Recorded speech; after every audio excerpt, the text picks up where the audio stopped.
Hi, everybody. Good morning. The Federal Reserve Bank of New York Supervision and Community Development Teams would like to extend a very warm welcome to all of you for this overview of the joint interagency modernization proposal for the Community Reinvestment Act. My name is Janice Frenchek, and I lead the bank's consumer protection and CRA supervision program here at the New York Fed. We're extremely happy to host this event, joined by our board colleagues, Chelsea Cruz and Taz George, from the Department of Consumer and Community Affairs in Washington, D.C., and then also conduct this outreach in partnership with our sister agencies from the Northeast region, from the OCC and the FDIC. We are also very pleased to have our colleagues from the New York Department of Financial Services here as well. So we do consider this a particularly important moment in the history of the Community Reinvestment Act, and decided very intentionally to sponsor this outreach to help all of you, your organizations, and your communities better understand the content of the proposal.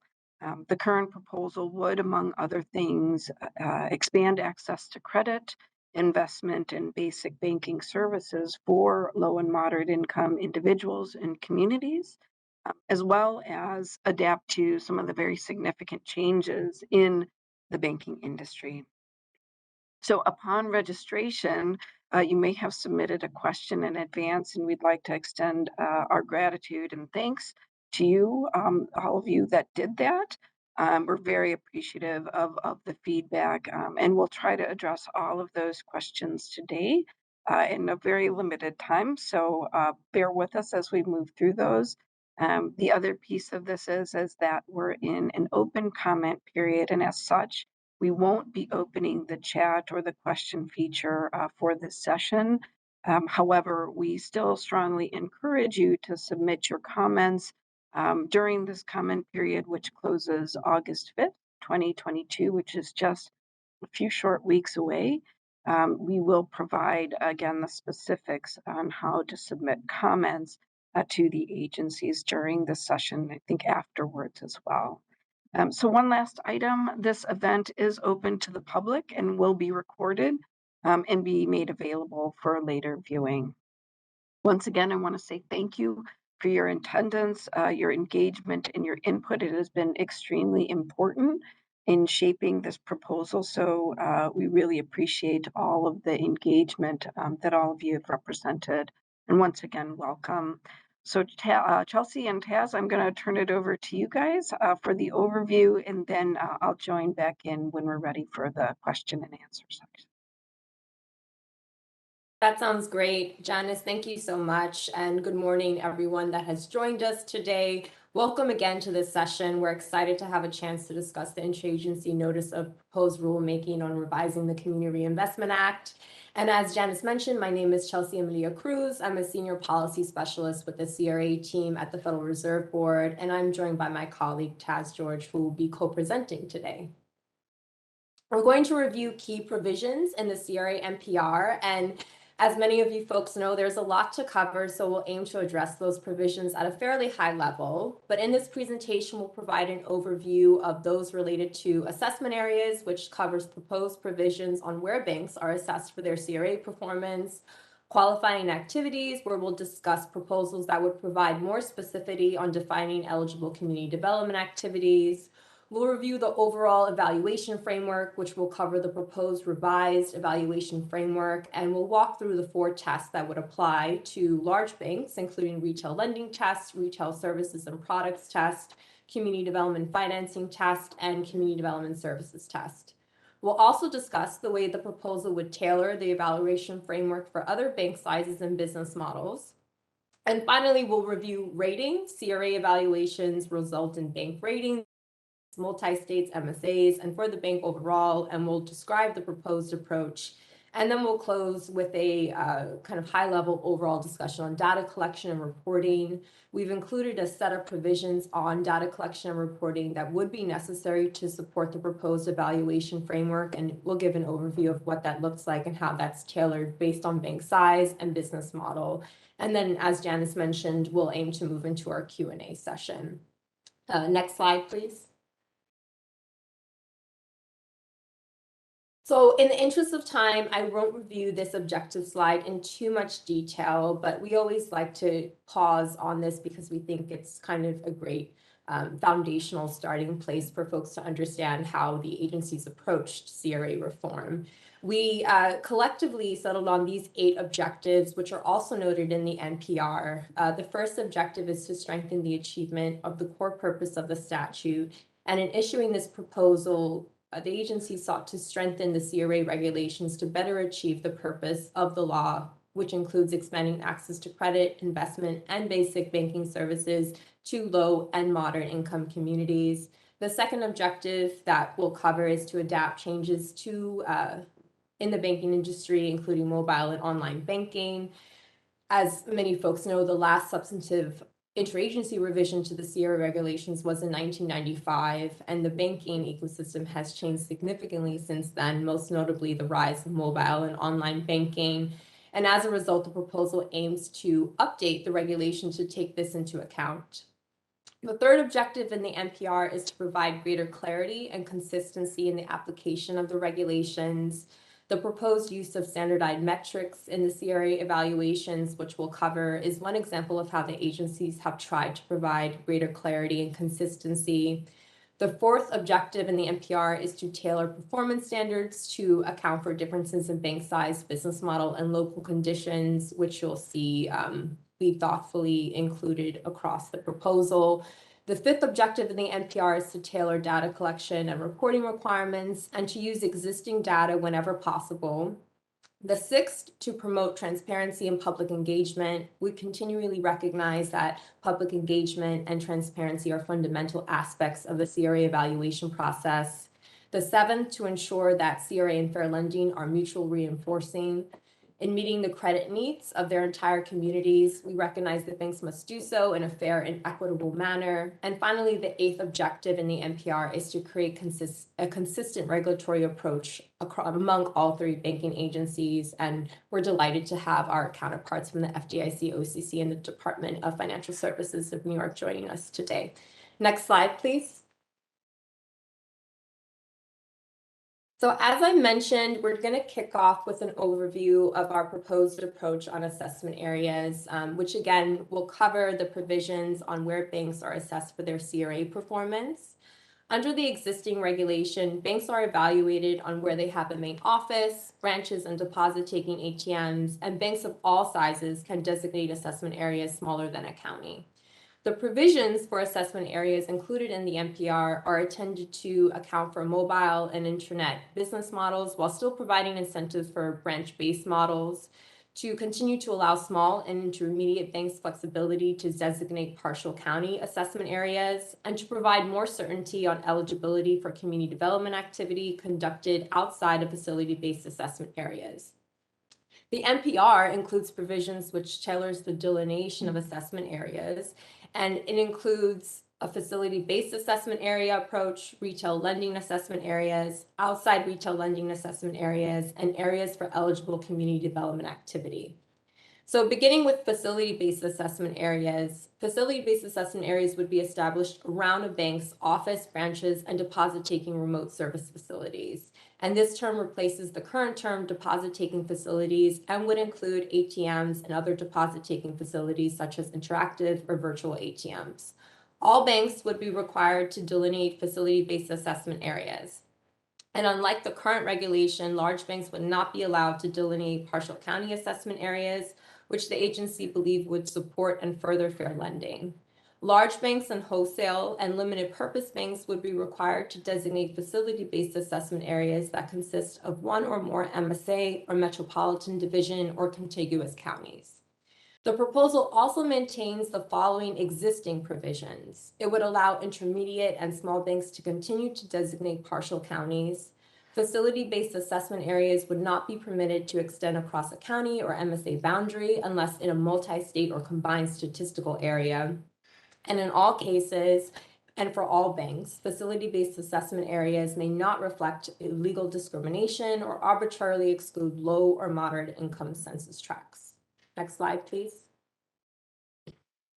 Okay, so I will discuss now the provisions that we have in place for our retail lending assessment areas, outside retail lending assessment areas, and areas for eligible community development activity.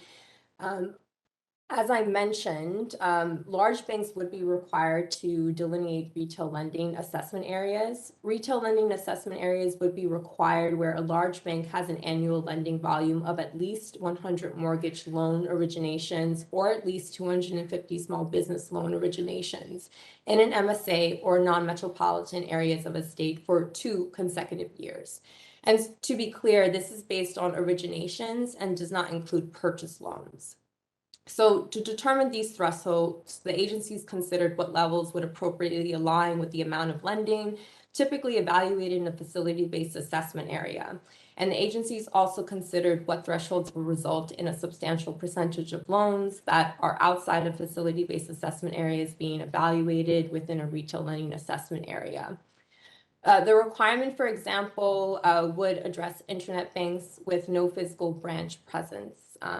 And the NPR would evaluate the remaining lending outside facility-based and retail lending assessment areas at the institution level for large banks and certain intermediate banks. And this is described in the NPR as outside retail lending areas. Finally, areas for eligible community development activity. The NPR proposes to consider all community development qualifying activities, regardless of location, for banks evaluated under the new Community Development Financing Test or Community Development Services Test. CD loans, investments, and services conducted outside of facility-based assessment areas would be considered at the state, multi-state MSA, and at the institution levels as applicable. So as an example, a bank with an assessment area in the New York MSA may receive consideration for CD activities conducted in Puerto Rico. Let's move on to slide 6. Okay, so I'll kick off a discussion on community development definitions now. One of our main objectives of the NPR is to provide clarity on what counts and where it counts. Regarding where CD activity counts, as I mentioned during the discussion of assessment areas, the NPR would consider all community development qualifying activities, regardless of location, but will still emphasize performance in facility-based assessment areas. The proposal clearly distinguishes between qualified community development activities that serve facility-based assessment areas and those that serve broader areas. I should also mention that the NPR does do away with the requirement that banks first serve the needs of their assessment areas before outside CD activity can be considered.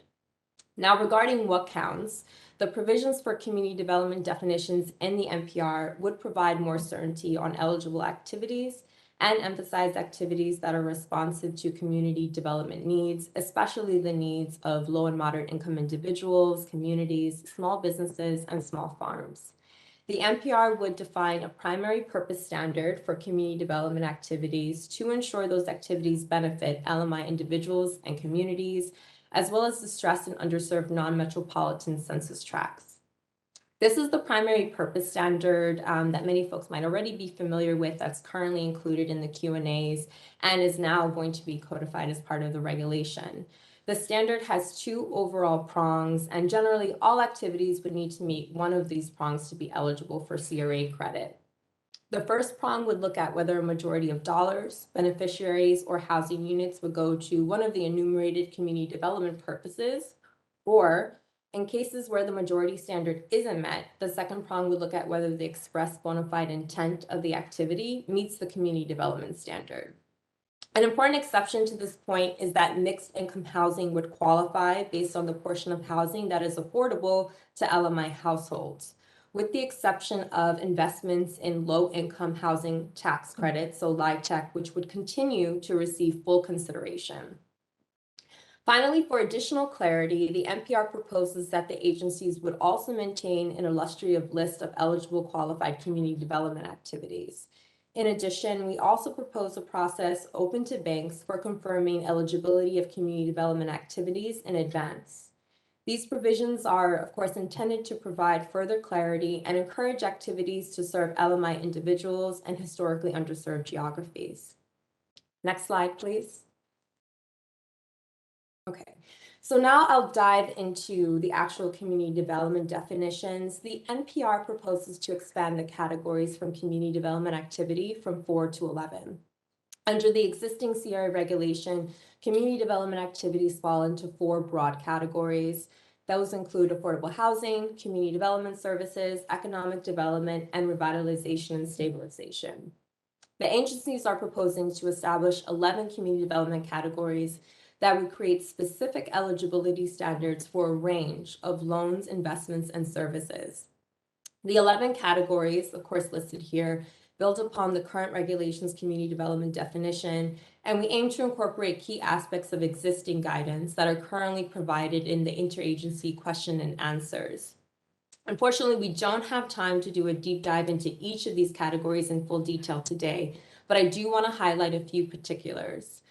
Beginning with affordable housing, the NPR is proposing a 4-part definition that is intended to recognize the importance of promoting affordable housing for lower moderate income individuals. And this includes a new provision defining naturally occurring affordable housing that recognizes the importance to communities of multifamily rental housing that does not involve a government program. The proposed definition for naturally occurring affordable housing clarifies that this category of affordable housing can receive CRA credit if it meets a specified set of standards, ensuring that it benefits lower moderate income individuals.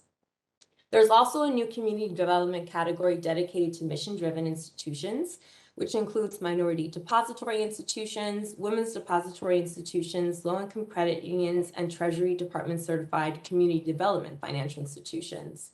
The category includes specific provisions for investments, loans, and other activities undertaken in cooperation with those entities. The NPR would also replace the current revitalization and stabilization activities component of the community development definition with 6 new categories of CV activities.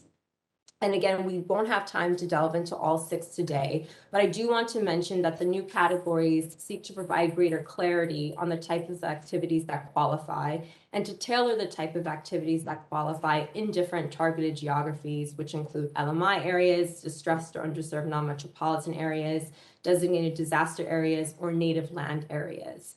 And each of these categories has a geographic focus. An eligibility criteria that requires the activity benefit local residents, including LMI residents. Each specify that eligible activities may not displace or exclude lower moderate income residents in the targeted census tracts. And finally, each category would require the activity to be conducted in conjunction with a government plan, program, or initiative that includes an explicit focus on the targeted geography. Next slide, please. Okay, so I'm going to provide an overview of the NPR's approach to asset thresholds and the proposed overall evaluation framework, and then I'll turn it over to my colleague Taz, who will take us through the key aspects of each of the proposed tests.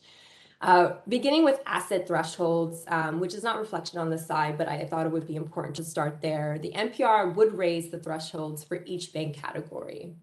The small bank threshold would be raised to less than 600 million in the prior 2 calendar years. The intermediate bank threshold would be raised to at least 600 million and less than 2 billion, and the large bank threshold would be raised to 2 billion. And the thresholds would be adjusted annually for inflation. Now, turning to this slide, which we hope is a helpful visual for you all, apart from the banks that elect to be evaluated under approved strategic plan, this chart summarizes the proposed evaluation approach for all bank types. The NPR proposes 4 separate tests, as we mentioned, for large banks, which includes a retail lending test, a retail services and products test, a community development financing test, and a community development services test.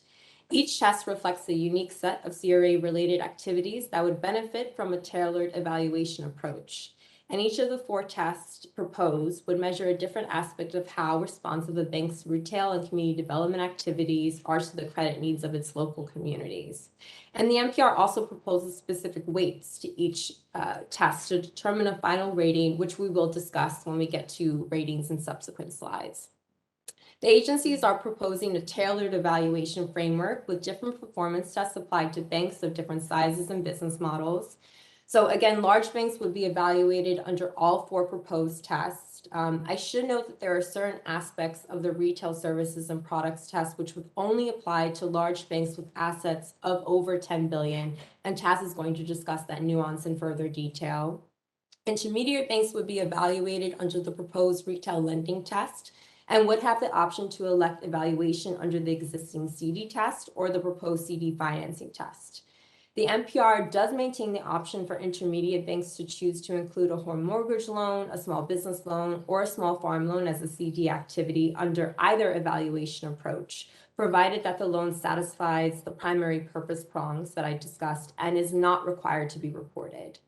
If a bank opts into the new CD financing test, it may also choose to have activities that qualify under the proposed CD services or retail products and services test considered, provided that their performance would have been satisfactory without consideration of those additional activities. And then finally, I should clarify, we received a few questions on this, that the proposed CD definitions would apply for both the existing CD test and the proposed CD financing test. So whether a bank opts in or maintains to be evaluated under the existing framework, those new CD definitions that we discussed would apply. Small banks would be evaluated under the current retail lending test with the choice to opt in to the new retail lending test. And then finally, home sale and limited purpose banks would be evaluated under one test focused on community development financing, and community development service activities may be considered at the bank's option. And again, while not noted on this chart, I do want to mention that the NPR does maintain the option for a bank to elect evaluation under an approved strategic plan. However, the bank would still be required to adhere to the assessment area requirements and performance standards that would otherwise apply to the bank.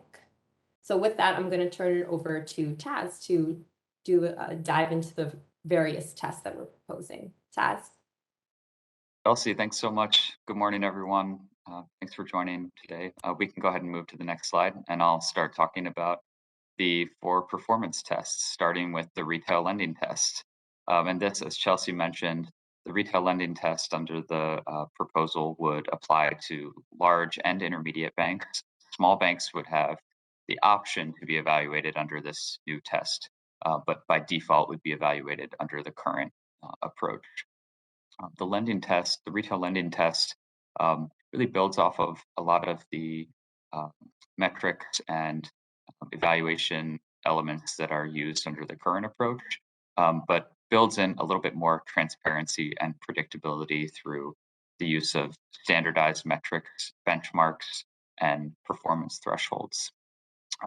Those metrics and thresholds would be tailored based on local data. So different assessment areas would have different levels of benchmarks and thresholds depending on local opportunity and economic conditions in that assessment area.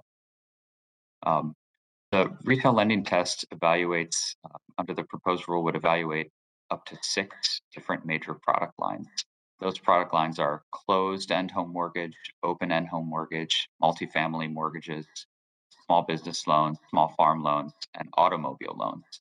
So unlike the current approach, one thing to point out there that's a little bit different from the current approach is that auto loans would be a major product line when they meet the major product line standard and would be subject to this metric-based evaluation, just as would other product lines. And the major product line standard is intended to create a really consistent and standard process for identifying which of a bank's retail lending products would be evaluated under this test. For most of the retail lending products, if the product covers 15% of the dollar value of all of the bank's retail lending in the assessment area, it would be considered a major product line and would be subject to this evaluation. For auto loans, the standard is a little bit different. It would combine both. It would consider both the dollar volume of loans as well as the count of loans in determining whether that 15% threshold has been hit. And that's how you determine which of the bank's products in each assessment area would be evaluated under the metric-based approach. So turning to the next slide, I'll say a little bit about how these metrics work. So I like to think of the retail lending metrics in sort of two sets of metrics. First, we have the retail lending volume screen, and this looks at a bank's total dollar volume of retail lending, combining all of its products in that assessment area relative to its deposit base in that assessment area, and then compares that loan to deposit ratio to other banks in the same assessment area to see is the bank lending adequately relative to its capacity in that market relative to its peers. The second set of metrics are the geographic distribution metrics and borrower distribution metrics. And these are actually, there's quite a few of these, and it depends on the number of major product lines that a bank has in that assessment area. So actually for each major product line, these metrics would be calculated. And then each metric would be compared to a series of thresholds that would connect that metric to a specific conclusion. So there'd be clear standards around what level of performance a bank must achieve on each metric in order to obtain, say, a high satisfactory conclusion or low satisfactory conclusion. And then the conclusions for all of those individual metrics are averaged back together to yield an overall conclusion on the retail lending test for that assessment area. And so what do I mean when I talk about sort of breaking up the bank's lending into all of these different distribution metrics? Well, first, you'd have each major product line would have its own set of distribution metrics. So imagine, for example, if a bank has closed-end home mortgages as its major product line in the assessment area, they'll have 4 metrics for their closed-end home mortgages.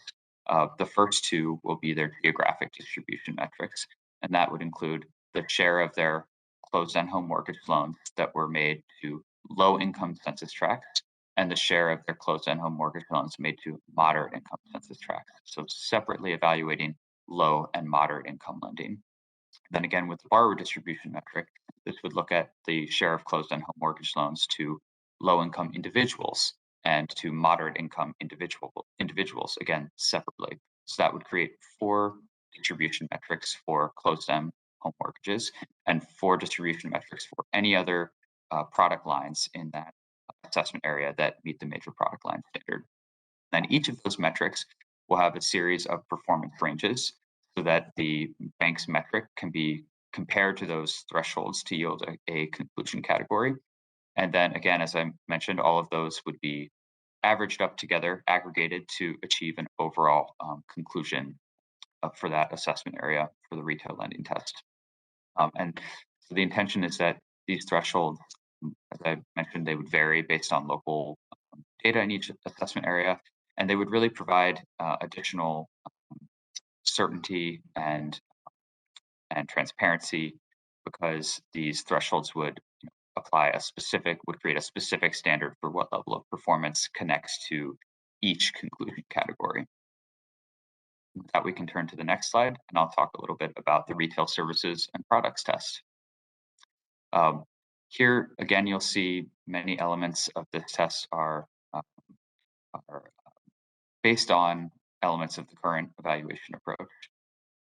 The retail services and products test also includes some tailoring for, this would apply to all large banks, but some elements of this test would be tailored only to large banks with assets of $10 billion or greater. So for all large banks, in terms of evaluating the bank's delivery system, the proposal would consider the bank's branch availability and services and remote service facility availability. So that includes looking at the distribution of the bank's branches and remote service facilities in low and moderate income census tracts, the hours and the services provided at those facilities. For the deposit and credit products element of the evaluation for all large banks, for all banks would have consideration of their credit products and programs that are especially responsive to low and moderate income communities and individuals. So, for example, a bank that has a lending program that's conducted in partnership with a Treasury certified community development financial institution. That could be evaluated as part of this deposit and credit product prong, looking at the responsiveness of their credit products and programs.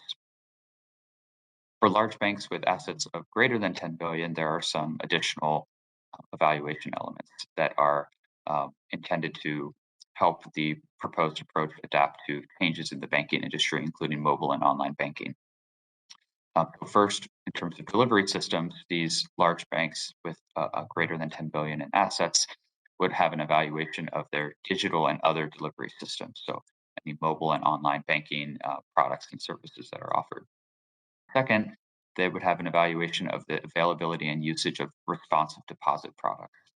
So, for example, a deposit product that has features that are designed to be responsive and accessible to low and moderate income individuals, such as a low or no fee account, or an account that is accessible to individuals with an adverse credit record. Those could be considered under this deposit and credit prong as responsive deposit products.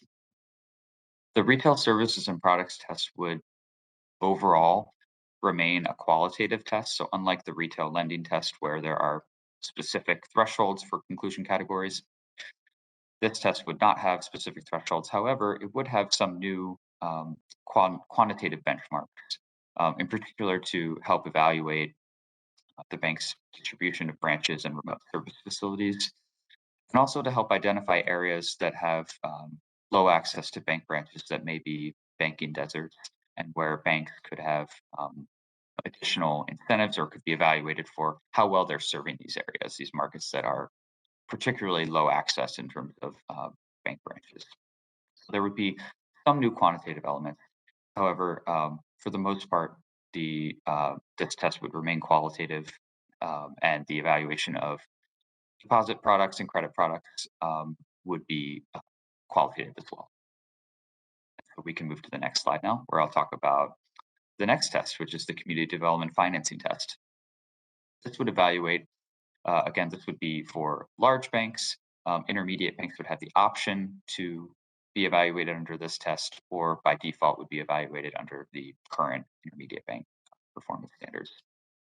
And this would evaluate how well a bank is meeting the community development financing needs of their assessment area, state, multi-state MSA, or at the institution level. And it would include a few different components. Again, the test you can think of as being overall a qualitative test, but with some new quantitative components that are intended to add greater consistency and standardization to the evaluation process. First among those is that the proposal includes the community development financing metric. And this metric would consider a bank's total dollar amount of activities relative to its total deposit base in each assessment area, but also would be calculated at the state level, multi-state MSA, and institution level. So it's a dollars to deposit ratio that looks at a bank's CD activities, including loans and investments together in the numerator, and contributions would count in this as well.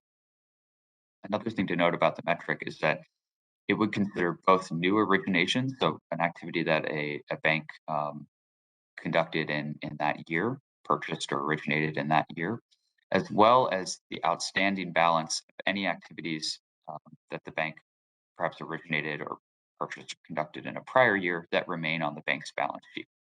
The intention there is to really consider banks that have allocated patient capital that they've kept on their balance sheet for multiple years. The bank will get credit for that activity, additional credit for that activity for each year that it's maintained in their community development financing metric, without having to renew or refinance the loan. Just maintaining it on their balance sheet would help it to count towards their metric. The metric would be compared to standardized benchmarks that would help the agencies to evaluate the level of the bank's metric. And there's a few different benchmarks that are described in the proposal. Some of those are calculated specific to each assessment area, again, accounting for differences in communities that may change the level of credit opportunities and needs in different assessment areas. Some are calculated on a nationwide basis.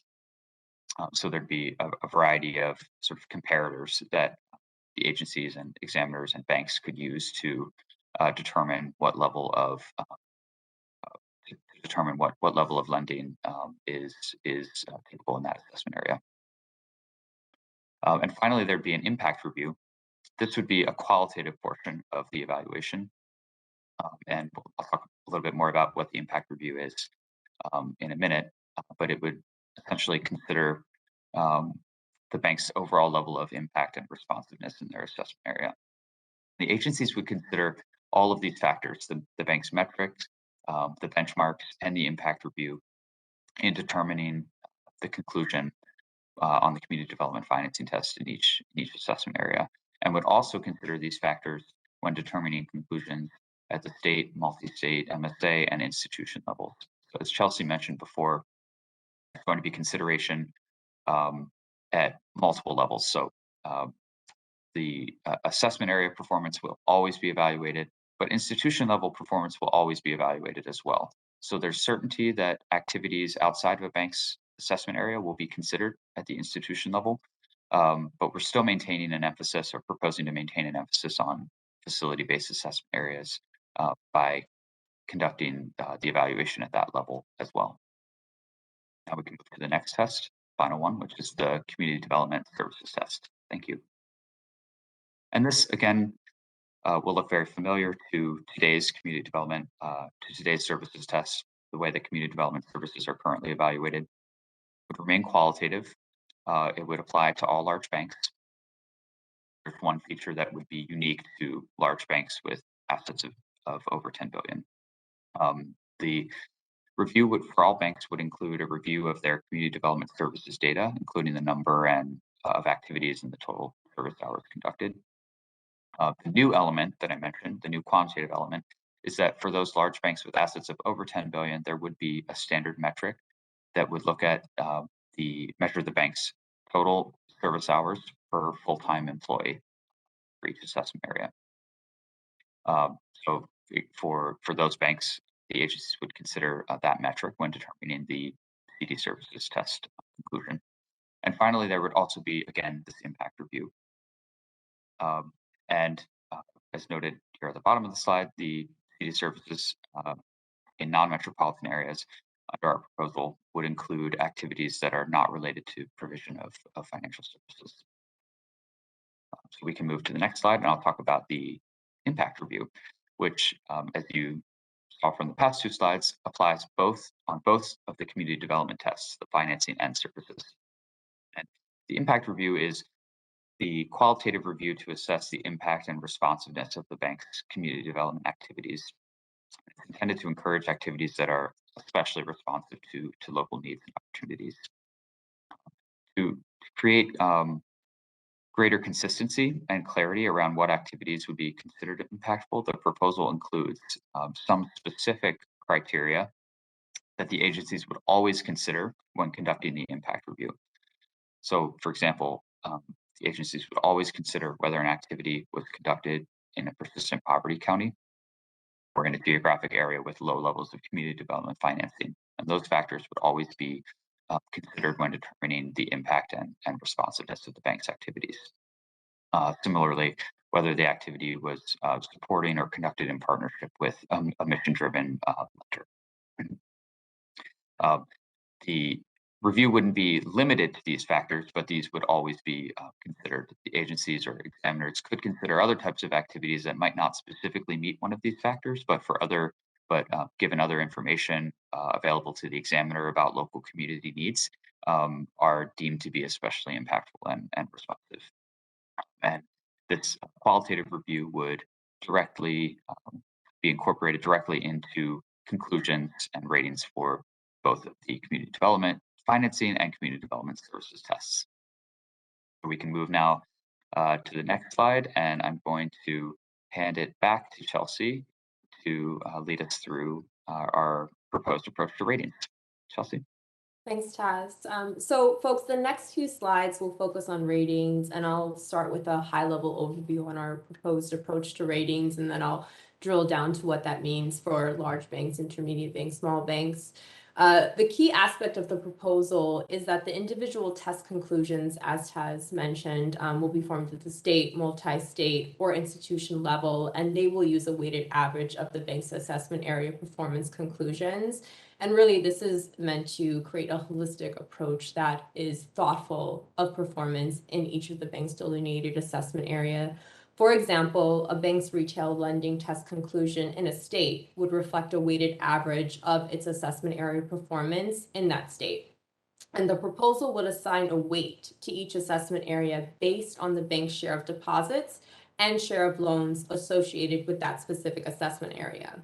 Under this proposed methodology, each performance test results in a performance score, again at the state, multi-state, MSA, and institution level. Overall ratings at the state and multi-state MSA and institution levels would be determined by aggregating a bank's performance scores for each applicable test for each applicable assessment area. And in addition, the proposal broadens the current rules provision regarding discriminatory or other illegal credit practices by providing that any illegal practice could result in a downgrade of a bank's CRA performance. Next slide, please. So I'll drill a little bit in what this means for large banks. For large banks, the agencies propose to determine a bank's state, multi-state MSA, and institution rating by combining the bank's performance score across all 4 performance tests. The agencies are proposing to maintain the emphasis on retail lending and recognize the importance of community development lending and investments by giving these tests the heaviest weights, as demonstrated in this pie chart on this slide. The proposal provides a weight of 45% for the retail lending test performance score, 30% for the community development financing test performance score, 15% for retail services and products test, and 10% for the community development services test. In addition to this weighting approach, the agencies also propose to retain the requirement that, as applicable for each state and multi-state MSA and at the institution level, the retail lending test conclusion for a large or intermediate bank needs to be at least low satisfactory in order for the bank's overall rating to be satisfactory or higher. Next slide, please. Okay, so a similar visual, we'll just talk about intermediate banks now. For intermediate banks, the agency proposed to weight both the retail lending test and the applicable community development test at 50% each. That's consistent with current requirements. However, the agencies propose not applying the current requirement that an intermediate bank must receive a satisfactory rating in both the lending test and community development test in order to receive an overall rating of satisfactory or higher. The agencies believe eliminating this requirement for intermediate banks would allow those banks to meet community credit needs consistent with their more limited resources. And consistent with large banks, an intermediate bank, again, would need to receive at least a low satisfactory on the retail lending test in order to receive an overall satisfactory at the institution level. For small banks would be evaluated using the status quo small bank lending test, so their rating would be based solely on the lending test performance. Small banks would have the option to submit retail services and community development activities for consideration to elevate a satisfactory rating to an outstanding rating. However, they could receive an outstanding rating based solely on retail lending test performance. So we just want to make that clear. And then for wholesale and limited purpose banks, the ratings for those banks would be based solely on performance under the tailored version of the community development financing test as discussed. Next slide, please. Okay, so this slide is now going to provide an overview of data collection and reporting. There's a lot to cover, but again, we'll attempt to go through at a high level. And we do recognize the importance of using existing data sources where possible, and we've indeed endeavored to do so in this proposal and to tailor data requirements based on bank size and capacity. Under the proposal, large banks would have a new data collection and reporting requirement, and large banks with assets of more than 10 billion would have additional requirements on top of those that are required for large banks. Wholesale and limited purpose banks would have some data collection and reporting requirements, and finally, small and intermediate banks would not have any new data requirements. Again, I'm not going to go over all the items on this slide, but I'm going to point out a few illustrative examples of the proposed approach to data requirements. Beginning with large banks, the agencies proposed that large banks would collect and report CD financing data, and the proposed data would be necessary to construct community development financing metrics and benchmarks used to consistently evaluate the dollar amount of the bank's community development lending and investments. The agencies are proposing that large banks collect and report small business and small farm data until CFB Section 1071 data becomes available. For large banks with assets over 10 billion, which again have those requirements discussed for large banks, but these additional requirements, I want to highlight that the proposal would include requirements for deposit data for these particular banks. The agencies propose to require these banks to collect and maintain county level deposit data based on the county in which the depositor's address is located. So this is rather than on the location of the bank branch to which the deposits are assigned under the FDIC Summary of Deposits data. The agencies also propose to require these banks to collect and report automobile lending data to support the metrics-based retail lending test that Taz covered. For retail services and products, large banks with assets of over 10 billion would also have new data requirements for deposit products and digital and other delivery systems. And this would facilitate a review of the large bank's performance regarding whether digital and other delivery systems and deposit products are responsive to the needs of low and moderate income individuals and communities. And then lastly, the agencies also propose to require that large banks with assets of over 10 billion collect, maintain, and report limited community development services data in a prescribed format, and this would be necessary for a metrics-based evaluation of their community development services activities. For wholesale and limited purpose banks, the agencies propose that these banks collect and report CD financing data and assessment area delineation data. And in addition, for those banks, for wholesale and limited purpose banks with assets greater than 10 billion, retail lending and automobile lending data would be required. Next slide, please. Okay, so Janice mentioned this at the beginning of the presentation, but we do want to encourage public comment engagement on all aspects of this proposal. So I do just want to reiterate that the comment period ends on August 5th, 2022. We're just a few weeks shy of that. The NPR requests comments again on all aspects of the regulatory text and policy proposals, as well as a number of alternatives that are noted in the NPR. Comments can be submitted to any of the three agencies, and all comments will be shared between the agencies. You can refer to the NPR for additional details or to the board's website on the NPR where additional details are provided on where to submit comments. So I encourage you all to take a look at that if you haven't and familiarize yourself with that process. And we certainly look forward to receiving those comments. And that brings us to the end of the presentation portion of today's session. So I'm going to kick it back over to Janice to kick off the Q&A portion. Thank you. Janice?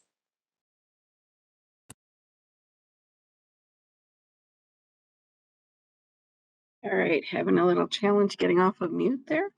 A sign of the times, but thank you so much, Chelsea and Taz, for that overview. So as Chelsea mentioned, we're going to shift to the Q&A portion of this. And again, thank you to all of you who submitted questions. We have attempted to group them in like topics so that we can cover as much as possible. So I think the first question here, Taz, is for you. Which came in, would the proposal consider affordable housing for low and moderate income people if it's located in an upper income area? Okay, thanks, Janice.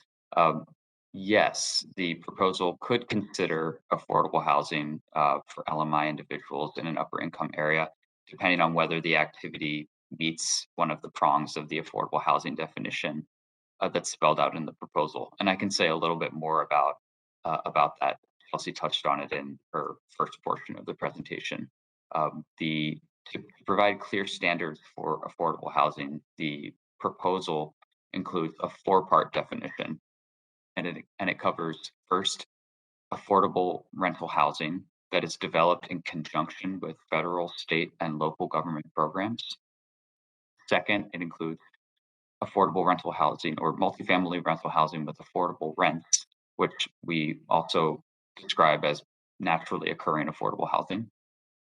Third, it includes activities that support affordable home ownership for low and moderate income individuals. And fourth, finally, it includes purchases of mortgage-backed securities that finance housing for low and moderate income individuals, or that consist of loans that otherwise qualify as affordable housing.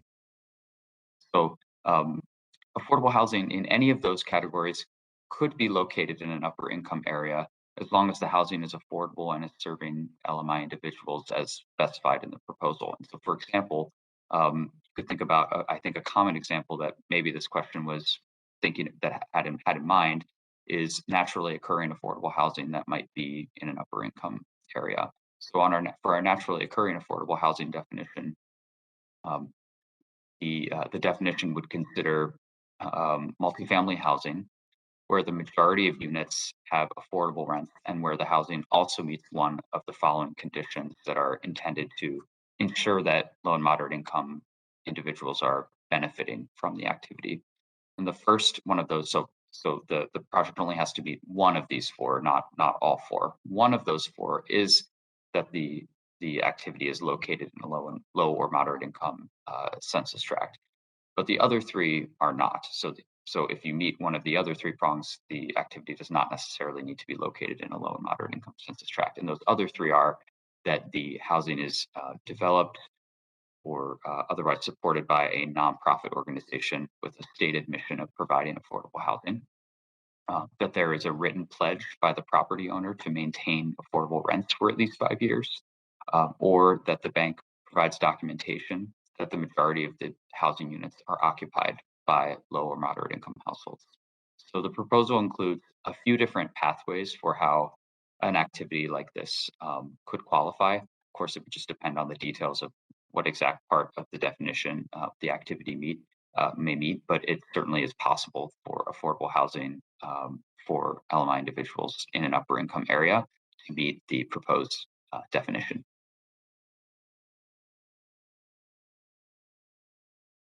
Thank you. Chelsea, how will the CRA support low-income communities that are disproportionately burdened by energy costs, lag in clean energy investments, and access to capital, and are even more impacted by climate and severe weather-related events? Thanks, Janice, and thank you for that question. As I mentioned in the presentation, the provisions for community development definitions by design emphasize activities that are responsive to community needs, especially the needs of low and moderate income individuals and underserved communities. Specifically related to climate and severe weather-related events. With regards to those activities, the NPR does include a new community development definition for disaster preparedness and climate resiliency activities. What we've done in our approach to this definition is build upon the existing current CRA regulations. So the current CRA regulations provides credit for activities that focus on helping communities recover from the impact of natural disasters. And we know that support has been critical from banks for communities that are grappling with sometimes severe impacts. And the proposal, again, builds upon this by including activities that help communities prepare for or mitigate those risks. So the proposal would cover activities to help individuals and communities to prepare for, adapt to, and withstand natural disasters, weather-related disasters, or climate-related risk. So for example, eligible activities would include financing community centers that serve as cooling or warming centers and LMI census tracts that are more vulnerable to extreme temperatures. Another example would be assistance to small farms to adapt to drought challenges, or retrofitting affordable housing to withstand future disasters or climate-related risk. Thank you. How would the retail lending test apply to intermediate banks under the proposed approach? Sure. So intermediate banks would be evaluated under the proposed retail lending test, and it would include the same standards in terms of major product lines, the retail lending volume screen, and the retail distribution metrics. But there are a few nuances and ways that the approach is tailored for intermediate banks that I'll point out. First, and some of these we may have touched on in the presentation, but I think it's helpful to kind of present them together. The first is regarding assessment areas. So one important difference for intermediate banks under the retail lending test is they would not have retail lending assessment areas delineated, and instead, for those banks with 50% or more of their lending that is located outside of facility-based assessment areas, that outside lending would be evaluated on an aggregate basis and incorporated into the bank's overall retail lending conclusions. So the distribution metrics would be calculated on an aggregate basis for all of that outside lending for those banks, for those intermediate banks that have at least 50% or more of their lending outside of their facility-based assessment areas. And that's intended to just provide a little bit more tailoring for intermediate banks that are primarily conducting business within their facility-based assessment areas. Second is regarding the retail lending volume screen. So the retail lending screen is, again, that ratio of loans to deposits in each assessment area. That metric would still be calculated and compared to peer banks for intermediate banks. But for a large bank that does not pass the retail lending volume screen, the bank would be considered to have a recommended needs to improve or substantial noncompliance conclusion, with there being some specific qualitative factors that could be considered to adjust that, but for the most part, can think of it as being a recommended needs to improve or substantial noncompliance for a large bank. Whereas for an intermediate bank, failing to pass the lending screen would be considered as a qualitative factor when determining that bank's conclusion. It wouldn't be a recommended needs to improve for the bank. And then a third thing I'll point out with intermediate banks under the retail lending test is that they would not have, as Chelsea mentioned on the data collection portion, they would not have any new data collection, maintenance, or reporting requirements under the proposed retail lending test. So they'd be subject to the same metrics and evaluation for the most part, but without those data requirements.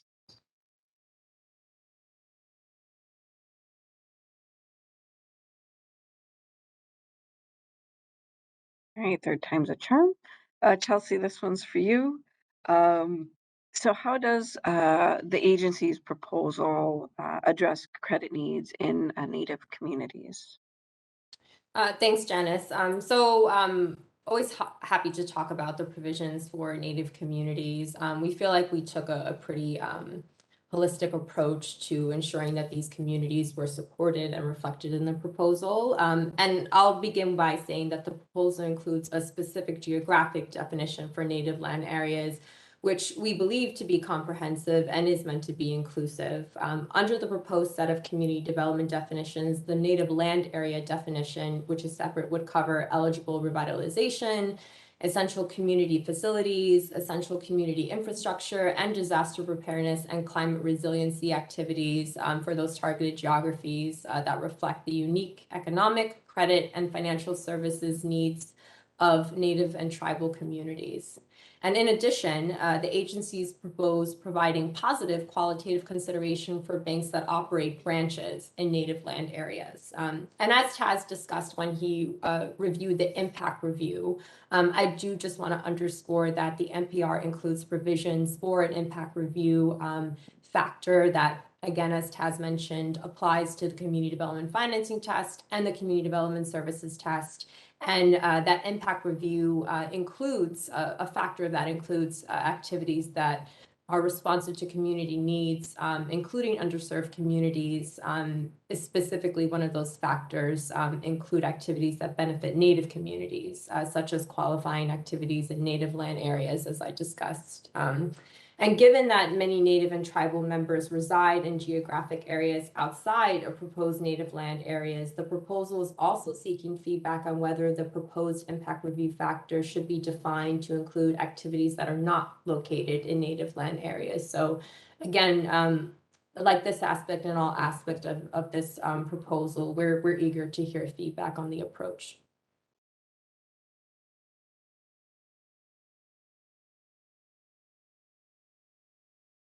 All right, Taz, regarding consumer loans, would the proposal require banks to report auto loans? Thanks, Janice.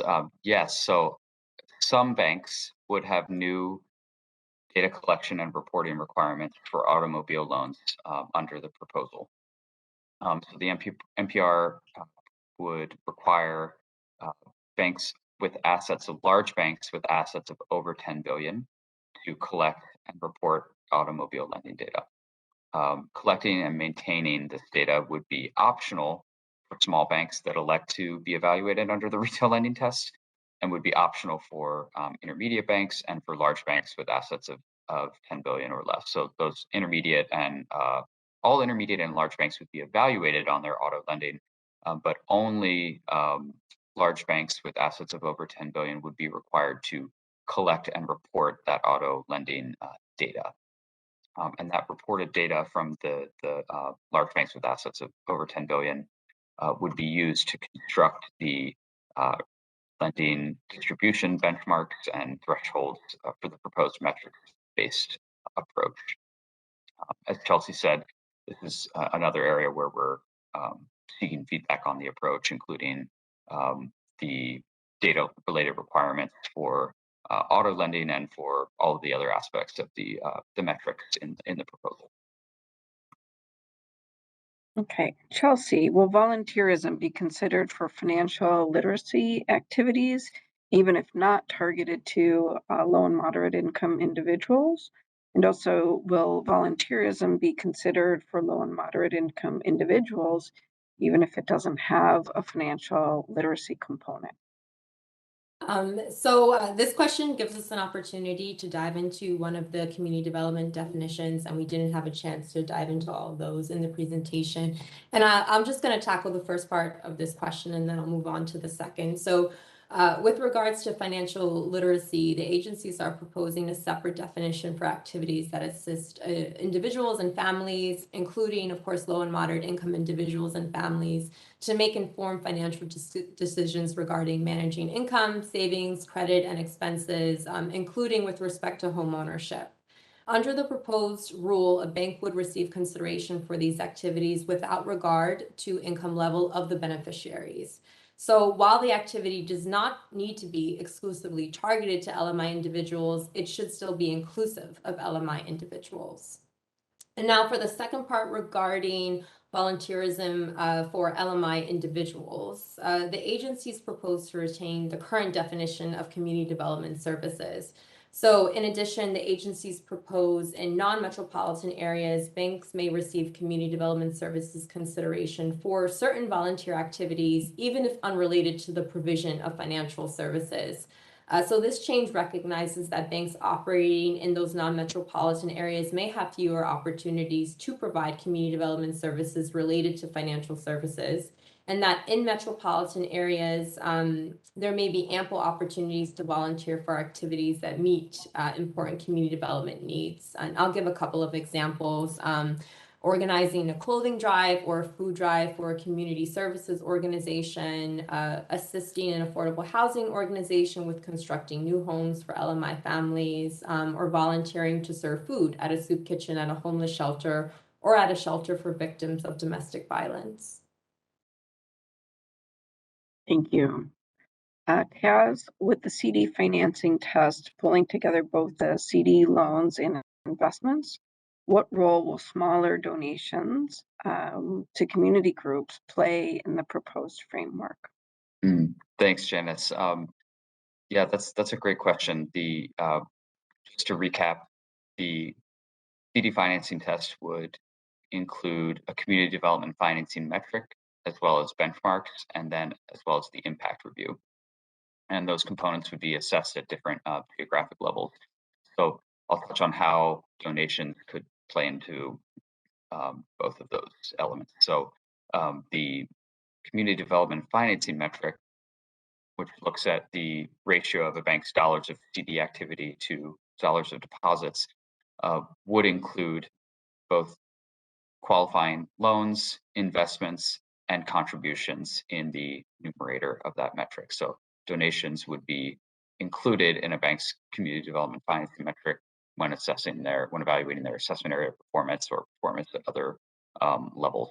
However, perhaps as this question was getting at, that metric, because it includes all of a bank's CD financing activities, including larger investments and loans, the donations that might be highly impactful but relatively small in dollar amount may not really show up as much in a dollar-based metric as, say, large investments or purchasing large community development loans.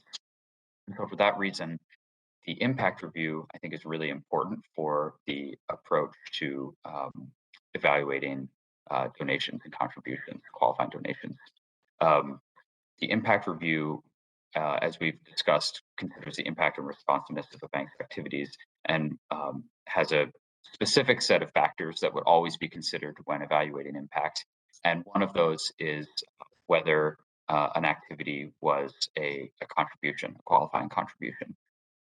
So the proposal intends to really emphasize and make sure that a bank's record of making donations or contributions to community organizations is always considered as part of its impact and responsiveness, even if in the context of the metric, those activities count, but they may not make a big difference in the level of a bank's metric, given that there might be much larger activities counted there as well. So I think the impact review is going to be really important for, or under the proposal is a very important way that donations and contributions would be considered. Thank you.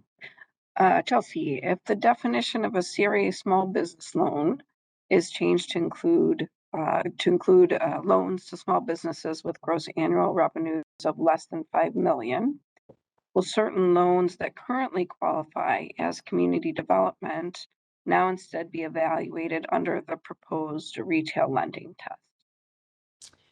Thank you, Janice. So we, as I recall, we received a number of questions on this, on the small business size threshold, on the incorporation of 1071 data, which we of course appreciate. So I'm going to gather my notes here and try to give a rather fulsome answer to this question in an attempt to kind of cover the various inquiries that we received. So to begin with this specific question, in short, yes. Under the proposal, a bank's loans to small businesses and small farms would be evaluated in the retail lending portion of the CRA examination. Once CFPB Section 1071 data is available, the agencies would transition from the current CRA definition of small business and small farms to loans to small businesses and small farms with gross annual revenues of 5 million or less. In the interim, for purposes of evaluation under the retail lending test, the agencies are proposing to use the current approach that evaluates small businesses and small farm loans using the report of condition and income call report definitions. I do want to emphasize how this impacts the community development test, the existing economic development definition. The proposed economic development definition would not include a component to qualify a bank's loans to small businesses or small farms, apart from activities consistent with federal, state, local, or tribal government plans, programs, or initiatives that support small businesses or small farms, as those entities are defined in those plans, programs, or initiative. So we're trying to be very intentional about what that economic development definition includes and ensure that it still supports small businesses, small farms. The proposal to include small businesses, loans, and small farms in the retail lending test, instead of under the economic development definition, is intended to recognize that loans to those entities are primarily retail loan products and more appropriately considered under the retail lending test. And I think we mentioned this, the NPR proposes that intermediate banks would retain flexibility to have certain retail loans, small businesses, small farm, and home mortgage loans considered as community development loans. They would have that option available so long as those loans have a primary purpose of community development as discussed and are not otherwise required to be reported by the bank. And finally, we recognize that these changes have a number of intersecting impacts on activities considered under the existing economic development definition and how they'll be evaluated now under the proposed retail lending test. And again, to emphasize, as always, we request feedback on all aspects of that proposal that I just discussed. Great, thank you. And we've got one last question, and you can see my colleague David Erickson has joined us as well. He's going to close us out after this question. So this is also for you, Chelsea. If a retail lending assessment area meets the 250 small business loan threshold, but does not meet the retail lending test major product line threshold of 15% of the total dollar value of a bank's retail lending, will small business lending be assessed in that new assessment area? So thanks for that question, Janice. We like this question. It gives us an opportunity to clarify what we mean by the proposed approach. So I want to emphasize that the delineation of retail lending assessment areas is separate from the proposed approach to establish major product lines within that assessment area. So what does that mean? If a bank originated at least 250 small business loans for 2 consecutive years, as is being proposed, a retail lending assessment area would be required. And the proposed retail lending test would then establish major product lines in that assessment area. And as Taz discussed, under the proposed major product line standard, a retail product, except for automobile, would be evaluated under the retail lending test when it makes up at least 15% of the dollar value of a bank's retail lending in a specific assessment area.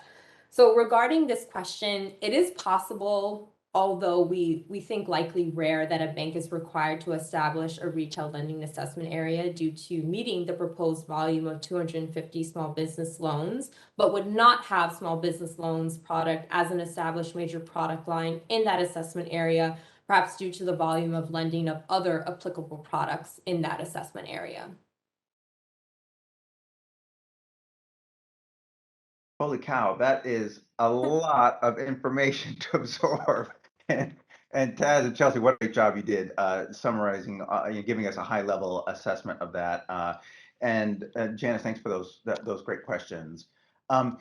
Good afternoon, everyone. My name is David Erickson. I lead the community development team here at the New York Fed, and on behalf of my colleagues around the New York Fed, from the Federal Reserve Board, and our peers from the Northeast regional offices of the FDIC and OCC, thank you to the about 500 of you who attended today's webinar. We hope this has helped you understand the proposed updates of the CRA regulations better. But now is the most important part of this presentation, which is to get your ideas. So we are encouraging you to submit comments on the proposal through the Federal Reserve Board's website by August 5th, 2022. You will be receiving an email from us in a few minutes after this event with a link to that site. The page also includes a variety of resources that complement the content presented to you today.